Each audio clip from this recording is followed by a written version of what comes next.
யூதர்களே, அல்லாஹுவிடம் இருக்கும் மறுமையின் சுவர்க்க வீடு மற்ற மனிதர்களுக்கன்றி உங்களுக்கே சொந்தமென்று கூறும் நீங்கள் உண்மை கூறுபவர்களாக இருந்தால் உங்களுக்கு சொந்தமான அவ்வீட்டிற்கு செல்வதற்கு நீங்கள் மரணத்தை விரும்புங்கள் என நபியே நீங்கள் கூறுங்கள்.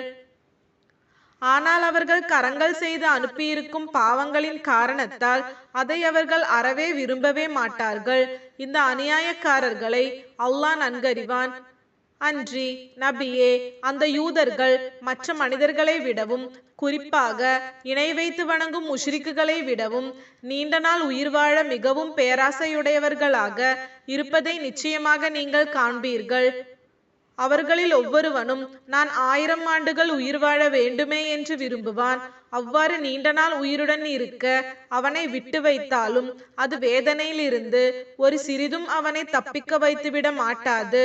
அல்லாஹ் அவர்கள் செய்வதை உற்று நோக்குபவனாக இருக்கின்றான். உங்களில் எவர் ஜிப்ரீலுக்கு எதிரி என நபியை நீங்கள் யூதர்களை கேளுங்கள். நிச்சயமாக அவர் இதனை அல்லாஹுவின் கட்டளைப்படியே உங்களது உள்ளத்தில் இறக்கி வைத்தார். இது தனக்கு முன்னுள்ள வேதத்தை உண்மைப்படுத்துவதாகவும் நேரான வழியை அறிவிக்க கூடியதாகவும் நம்பிக்கையுடையவர்களுக்கு நற்செய்தியாகவும் இருக்கின்றது.